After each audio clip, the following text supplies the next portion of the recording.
गुरुजी नमस्कार। जी भैया, राधे राधे। गुरुजी मुस्लिम समाज से बिलोंग करता हूँ। जी जी। और मैं पिछले आज तीसरा या चौथा दिन है मैं आपकी कथा में सुबह से शाम तक रहता हूँ। जी। मैंने इन दिनों में चार दिनों में ये देखा कि आपके द्वारा जो कथा कही गई है, हाँ, उस कथा में कहीं से भी धर्म या धर्म विशेष से किसी भी तरह का कोई लेना देना नहीं है। जी जी जी। सारा जो एक मैसेज है वो है मानवता का। मानवता। जी। मानवता के प्रेम के लिए ही सारे धर्म का उत्थान, मतलब ईश्वर ने अगर किसी भी धर्म आचार्य या किसी भगवान को भी अगर दुनिया के अंदर भेजा है तो धर्म की नहीं, मानवता की सेवा के लिए भेजा है। जी जी। लेकिन ये मैसेज देके दिया है कि धर्म के अनुसार मानव की सेवा करना। बिल्कुल। जो जिस धर्म से बिलोंग करता है, चाहे वो मुस्लिम हो, ईसाई हो, हिंदू हो, वो अपने गॉड ऑफ मैसेंजर से ये दुनिया को बताना चाहता है कि मानव सेवा से ही ईश्वर को प्राप्त करा जाता है। भागवत सुनने से मानवता जागती है। मानव मात्र के कल्याण के लिए भागवत जी हैं। जी जी। सबके उत्थान के लिए। जी जी। तो आपको बहुत अच्छा लगा? बहुत अच्छा लगा। और मैं अपनी थोड़ी सी एक व्यथा सुनाना चाहता हूँ। बताइए बताइए। गुरुजी, मैं अस्पताल में नौकरी करता था। 2087 से मेरी पोस्टिंग थी। जी। 2005 तक मैं अस्पताल में नौकरी करता था। जी जी। मैं अस्पताल में रह के और मरीजों की सेवा करता था। जी। मुसलमान होने के बावजूद ना तो मैं अपने धर्म की किताबों को पढ़ता था, ना ही मैं नमाज पढ़ता था। मैं ये सोचता था मानव सेवा ही सबसे बड़ा धर्म है। जी। लेकिन ईश्वर ने अपने गॉड ऑफ मैसेंजर से ये बताया कि धर्म के अनुसार ही मानव सेवा करना बहुत ज़रूरी है। जी। आप जिस धर्म में पैदा हुए उसको मानना भी बहुत ज़रूरी है। जी जी। क्योंकि कोई जिस धर्म में पैदा हुआ है उसको मानना बहुत ज़रूरी है। जी। अब आप अपने स्वार्थ के लिए धर्म को बदल दो। जी जी। कि इस धर्म में अच्छा लग रहा है, कल उस धर्म में अच्छा लगेगा, ऐसे तो दुनिया ही मतलब बदल की पूरी ज़िंदगी ख़त्म हो जाएगी। जी जी। तो श्रीमान जी, एक ऐसी घटना घटी कि जरा सी गलती में मुझे जेल आना पड़ा 2007 में। अच्छा। श्रीमान जी, उन 2000 साल में मैं जब जेल आया तो जेल के ही बंदियों ने और साथ में रह के मैंने किताबों को पढ़ा। हाँ। किताबों को पढ़ने के बाद में मैंने अपने धर्म के प्रति किताबों को जब पढ़ा तो जब मैंने पूरे धर्म की किताबों को पढ़ने के बाद में मुझे एहसास हुआ कि धर्म जो दिखता है वो है नहीं है। जी। उसमें सारी चीजें जो है मानव सेवा के ही बारे में बताया गया है। बिल्कुल। बड़ों का आदर करना, मानव सेवा से बड़ा कोई धर्म नहीं है सरकार। धरती में कोई धर्म नहीं है मानव सेवा से बढ़कर। मानव सेवा ही सबसे बड़ा धर्म है। जी जी जी। इसके बाद मैं जब उन 5 सालों में आया जेल के अंदर, तो जब मुझे सज़ा पड़ी, कोई भी गवाह नहीं, कोई जिसने मेरी रिपोर्ट करी थी वो 16 दिन बाद खुद ब खुद मर गई थी गुरुजी। अच्छा। सिर्फ मेरे खिलाफ सिर्फ FIR होने के बावजूद मुझे 10 साल की सज़ा हुई। अच्छा। लेकिन मैंने भी इसमें ईश्वर का ही समझा कि इसके भी पीछे कुछ कारण हो सकता है। जी। गुरुजी, फिर मैं भोपाल सेंट्रल जेल आया। उस टाइम अपने सुपरिटेंडेंट साहब सोम कुंवर जी थे 2007 में। तो यहाँ सर एक डिप्लोमा हो रहा था, इंजीनियरिंग का डिप्लोमा। उन 3 साल में यहाँ जेल में रुका सर। मैं 3 साल में इंजीनियर बना जेल से। अच्छा। जी सर, मैं इलेक्ट्रिकल इंजीनियर से डिप्लोमा है मेरे पास सर। जी जी। फिर यहाँ से जाने के बाद में 2010 के बाद में अपना मैं कारोबार करता रहा बाहर। लेकिन उस 3 साल में मैं सिर्फ नमाज को सीख पाया। यहाँ पे नमाज कैसे पढ़ी जाती, ईश्वर की आराधना कैसे करी जाती। जी। लेकिन ईश्वर की तरफ से पहुँचाई गई कुरान को मैंने नहीं पढ़ा था। जी। 2019 में मुझे दोबारा सज़ा हुई। फिर मैं अंदर आया, फिर मेरी लगन लगी। आज मैं मेरे धर्म के प्रति जितनी मेरी आस्था होती है, मेरे अंदर जो ऊपर वाले ने जो मुझे जिम्मेदारियां दी थी, जी, वो मैंने इस जेल के अंदर कुरान को भी पढ़ना सीखा। जी। और आज निरंतर में 3 से 4 हमारे पारे बोलते हैं, जिसको अपन किताब नंबर वाइज बोलते हैं, 30 नंबर होते हैं, उसमें से 2 या 3 हर रोज़ पढ़ने की कोशिश करता हूँ। और उस ऊपर वाले से माफ़ी मांगता हूँ कि तूने मुझे इस दुनिया में भेजा और मैं कृतज्ञ हो गया उसके लिए। जी। एक तो ये है गुरुजी। दूसरी, जब मैंने किताबों के अंदर पढ़ा तो 2 हिंदू धर्म से मिलते हुए 2 वाक्य जो है मेरी किताब के अंदर मिले। अच्छा। एक तो ये है कि शिव अर्ध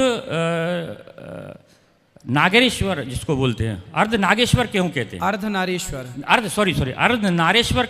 आप अपने हिसाब से कैसे आइडेंटिफाई करेंगे उसको? आप बताइए, आपने क्या पढ़ा? मैंने ये पढ़ा कि जब ईश्वर ने आदम सलाम को इस दुनिया के अंदर भेजा, अकेला भेजा, सिंगल, हाँ मिट्टी से बना के, जब दुनिया के अंदर 40 साल तक वो ज़मीन के अंदर पड़े रहे, जी क्योंकि दुनिया उनको दिखाने के लिए पैदा करा था। जी जी इसके बाद क्या हुआ, तो ईश्वर से उन्होंने कहा कि मुझे इस दुनिया में अकेला क्यों भेजा। जी तो उनके दुनिया को बनाने के लिए उनकी बाईं पसली, जी इस बाईं पसली को निकाल के उन बीबी हव्वा को उन्होंने पैदा करा, जी बाईं पसली से। जी वहाँ मुझे आइडेंटिटी लगा कि जो अर्धनारीश्वर हैं वो लेफ्ट साइड में खड़ी रहती हैं, जी तो मुझे ऐसा लगा ये कहीं उससे कहीं आइडेंटिटी तो नहीं है, इससे कहीं बिल्कुल, जुड़ाव तो बिल्कुल, नहीं बिल्कुल, है, बिल्कुल, क्योंकि जी। हो सकता है किसी ने कुछ लिख दिया हो, किसी, क्योंकि जो किताबें हैं वो आदिकाल बहुत साल पुरानी है, जिसको जैसे हमारा कुरान है, कुरान आदम हव्वा को जानते हैं आप? नहीं, सिर्फ पढ़ा है, मैं सिर्फ पढ़ने की बात कर हाँ, रहा तो हूँ। आदम हव्वा के बारे में पढ़ा है? जी जी जी जो आदम हव्वा के बारे में आप मुसलमान भाई पढ़ते हैं ना, जी जी जी वो आदम हव्वा को ही हमारे हिंदू में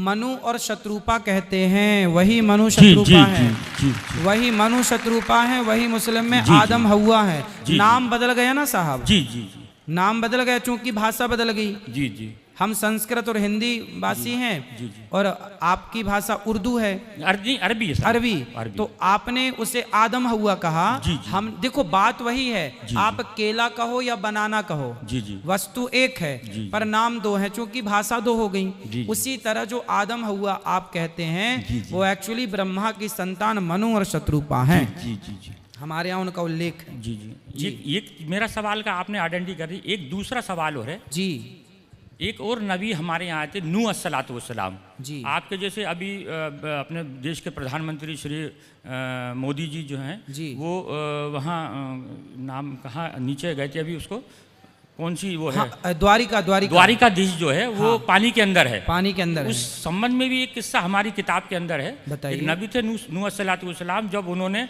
अपनी कौम से कहा कि ईश्वर एक है, इसकी आराधना करो, जी। इसके अलावा दुनिया के अंदर कोई देने वाला नहीं, सिर्फ ईश्वर है जो सबको दे सकता है, जी। मुझे भी दे सकता। तो इस बात को कहने के लिए उन्होंने सारी अपनी कौम से बोला, जी तो उनकी बीवी बच्चे किसी ने उस चीज़ को नहीं माना, जी लेकिन उनको मानने आइडेंटिटी, उनकी बात को मानने वाले 85 लोग रहे। जी तो फिर उन्होंने ईश्वर से ये कहा कि अल्लाह, ये सारी कौम तो सुनती नहीं है। जी तो फिर अल्लाह की तरफ से एक मैसेज आया कि नूह अपने लोगों से कहो जल्दी ही इस कौम को मैं नस्ते नाबूद कर दूंगा, पानी से डुबा दूंगा, अच्छा डुबा दूंगा। तो फिर उन्होंने कहा अल्लाह ताला जो वो भी डूब जाएंगे जिनने भी मेरी बात को माना है। तो उन्होंने कहा एक नूह एक कश्ती बनाओ, उस कश्ती में जो तुम्हारे मानने वाले उस कश्ती में बैठ जाएंगे, और वो जो है जो बच जाएंगे, और जो तुम्हारी बात को नहीं मानेंगे वो सारी इसके अंदर जो है पानी में डूब जाएंगे। थोड़ा सा मैं ये नहीं कह रहा कि ये सारी चीज़ें एक दूसरे से सही है, नहीं मिलती हैं, सिर्फ मिलती हैं। वही हमारे शास्त्रों के आधार यहाँ पे। हमारे यहाँ जब भगवान मत्स्य बनकर आए, जी, जी। तो मत्स्य भगवान ने सत्यव्रत नाम के राजा को कहा कि तुम जिसको चाहो इस नाव में रख लो, वो रह जाएगा, बाकी प्रलय काल में सब जी, डूब जी, जाएगा। जी, जी, जी। तो लगभग बातें देखिए, हिंदू और मुस्लिम कितना भी आपस में लड़ लें, लेकिन जब मूल में गहराई में जाएंगे तो ऊपर सब एक ही पाएंगे। जी जी जी जी जी ऊपर सब एक ही पाएंगे, यहाँ कितना भी लड़ लें झगड़ लें। तो यार जी गुरुजी, इसलिए चाहे हिंदू धर्म हो, चाहे मुसलमान भाई हो, कुरान हो, इन सबको गहराई से जब अध्ययन किया जाएगा तब चीज़ें निकल कर आएंगी सामने। जी गुरुजी, एक सवाल का जवाब आपके द्वारा पिछले 5-4 दिनों में ये पूछा जा रहा, कहा जा रहा है कि शराब और मांस जो इस्तेमाल करता है जी। वो जो है कलयुग का है साथी है। जी तो गुरुजी, मैं आपको मेरी तरफ से खुद बताना चाहता हूँ जी कि मुस्लिम धर्म के अंदर सबसे बड़ी अगर किसी चीज़ की मनाही है तो वो है शराब। अच्छा, शराब को तो हराम करार दिया गया है। फिर मुसलमान भाई तो शराब पीते नहीं होंगे? गुरुजी, जो मुसलमान है, मैं आपको बहुत अच्छी बात बता रहा हूँ, अगर आप उसको बिल्कुल, जो मुसलमान है वो दारू नहीं पी सकता, और जो दारू पीता वो मुसलमान नहीं है। साफ कुरान हमारा कह रहा है, जो हमारी बात को मानता है वो हमारा है, जो हमारी बात को नहीं मानता हम में से नहीं है। साफ लिखा है सर। अच्छा, बिल्कुल, ये मैं अपनी किताब का आइडेंटिफाई कर रहा हूँ। जी, जो कुरान की बात को मानता है वो मुसलमान है, जो कुरान की बात को नहीं मानता वो हम में से नहीं। हम में से नहीं मतलब वो मुसलमान नहीं। अच्छा जी। दूसरी मांस की जो है, मांस की जो प्रकृति है, प्रकृति तो ईश्वर ने जगह जगह अपने हिसाब से एक जो भोजन श्रृंखला बनाई है, जी। वो भोजन श्रृंखला के अनुसार जो मुस्लिम जो धर्म है वो अरब से आया है। जी। अरब आज से जब इस्लाम धर्म आया तो उस वक्त वहाँ सिर्फ रेगिस्तान था, इसके अलावा कुछ नहीं है, जी जी। कुछ भी नहीं था। सिर्फ एक तरह का फल पैदा हुआ करता था, वो था खजूर, जो आज भी पैदा होता है। जी। इसके अलावा किसी तरह का अन्न नहीं या था। किसी तरह की कोई सब्जी या किसी तरह का कोई भी कुछ भी नहीं होता। जी। तो एक वक्त ऐसा आया कि वहाँ खजूर की पैदाइश नहीं हुई। जी। ये किताब के अंदर है, जी। खजूर की पैदाइश नहीं हुई। अब आदमी जिंदा रहने के लिए क्या करे? जी। तो वहाँ रेगिस्तानी बकरा नहीं होता सर, वहाँ पे बकरे को नहीं पाला जाता अरब के अंदर। मैं सारे हिंदुओं को भी ये बताना चाहता हूँ, अरब के अंदर भेड़ पाली जाती है। भेड़। भेड़, क्योंकि जो गर्मी को सहन कर सके, और दूसरा है ऊँट। ऊँट। 2 जानवरों की वहाँ पैदाइश होती है, तीसरा जानवर वहाँ कोई होता ही नहीं है। जी। अगर होता है तो कुछ ऐसी जगह होंगी विशेष जहाँ पे जंगल होंगे या कुछ होगा, लेकिन ज़्यादातर राजस्थानी जो जानवर 2 हैं। जी जी। तो गुरुजी जो मुसलमानों का एक तो ये तो आहार श्रृंखला में आ गया, मजबूरी में जिंदा रहने के लिए क्या खाएं, हाँ हाँ। पहली चीज़। दूसरी चीज़ ये है, जो बकरे वाली बात आई उसकी मैं थोड़ी सी आपको चर्चा करके बता देता हूँ। हमारे धर्म के अंदर एक नबी आए थे, इब्राहिम अस्सलातुवस्सलाम। जी। और इब्राहिम अस्सलातुवस्सलाम, काबा जो हमारा बना है सर उन्हीं के टाइम का है काबा। काबा के अंदर 365 मूर्तियों की पूजा हुआ करती थी इब्राहिम अस्सलातुवस्सलाम के वक्त के अंदर। मूर्तियों की मूर्ति की पूजा होती। कौन सी मूर्तियों की? वो बहुत सारी मूर्ति, हर अपने देवता को मानते थे उसमें। अच्छा। हाँ। तो एक वक्त का किस्सा था कि जब सारे लोग ईद की नमाज पढ़ने जाया करते थे, ये हदीस की बात बता रहा हूँ, अगर कोई है तो ये बिल्कुल मैं कोई अपने मन से नहीं बता रहा हूँ। मैं मुसलमान सर, किताब पढ़ के मुसलमान बना हूँ। जी जी। मैं सुनाया मुसलमान नहीं हूँ। मैंने धर्म को पहले पढ़ा है, फिर उसके ऊपर लागू करा है, अमल किया है। अमल करा। मैंने किसी से मुल्ला ना मौलवी से मैंने किसी से ज्ञान की प्राप्ति नहीं करी, मैंने किताबों का ज्ञान पढ़ा है। बिल्कुल ऐसे ही होना चाहिए। और मुसलमानों को भी अपने धर्म ग्रंथों को खूब इनकी तरफ पढ़ना चाहिए गहराई से। मतलब मैंने जो पढ़ा फिर उस पर अमल करा, उन चीज़ों पे अमल करने की कोशिश करी। जी जी जी। तो फिर क्या हुआ, इब्राहिम अस्सलातुवस्सलाम ने कि उनकी औलाद में थी इस्माइल अस्सलातुवस्सलाम। जी। तो जब एक ईश्वर ने एक मैसेज दिया, 60 साल की उम्र के अंदर उनको कोई औलाद पैदा नहीं हुई। जी जी। औलाद पैदा नहीं हुई, तो जब उनकी पत्नी ने कहा कि उस वक्त जो नबी के बेटे ही नबी बना करते थे। जी जी। तो उन्होंने कहा 60 साल की उम्र हो गई अपनी, आज जो है तुम मर जाओगे तो तुम्हारे बाद की चीज़ों को कौन आगे बढ़ाएगा, तुम्हारी कौम को कौन चलाएगा। जी जी। तब अल्लाह ताला ने उनको एक औलाद अता फरमाई। अच्छा। उस वक्त शैतान ने उनसे ये कहा कि अल्लाह ताला ये तुम्हारा नबी है, अगर तुम इसको औलाद दे दोगे उसके प्यार में तुम्हें मानना भूल जाएगा ये। अच्छा। शैतान ने ये, कुरान के अंदर शैतान को बार बार बताया गया है। शैतान, ये शैतान कौन है? शैतान एक वो है जो सबसे ज्यादा ईश्वर की पूजा करता है। वो ईश्वर को मानता है लेकिन ईश्वर को किसी को मानने नहीं देता। वो अच्छा, वो खुद मानता है, खुद मानता है, दूसरों को नहीं मानने देता वो। अच्छा। उसी का नाम शैतान है। जी। वो जी। बहुत लंबा किस्सा है, वो आप अगर कभी मौका मिले जी, तो जी जी जी। आप गुरुजी, मेरा आपसे निवेदन है, आप जिस दिन कुरान के हिंदी वर्जन को पढ़ लेंगे हाँ, तो मुसलमानों के बारे में मान्यता ही आपकी बदल जाएगी। जी। जो जी। मुसलमान दिखता है वो मुसलमान नहीं है सर। अच्छा। जो मुसलमान है ही नहीं, जो दिखता है। फिर मुसलमान तो वो है जो अपने पड़ोसी को भूखा नहीं देख सकता। वाह। ईश्वर अल्लाह ताला ने कुरान के अंदर पढ़ा, कुरान के अंदर बताया है कि पड़ोसी नाराज में नाराज, डायरेक्ट उसने कह दिया सर। कुरान की एक आयत में है कि तेरा पड़ोसी नाराज में नाराज।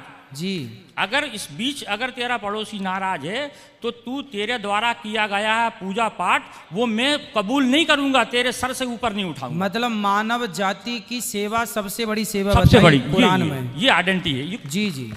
कुरान जो है फिर क्या, फिर ये बकरों की बलि की प्रथा। इब्राहिम अस्सलाम ने जी, जब उनने ईश्वर ने, शैतान ने उनको भड़काया जी, तो ईश्वर ने कहा कि मेरा सच्चा बंदा होगा तो मुझे नहीं छोड़ेगा। जी। शैतान से कहा मुझे नहीं छोड़ेगा ये, जी जी।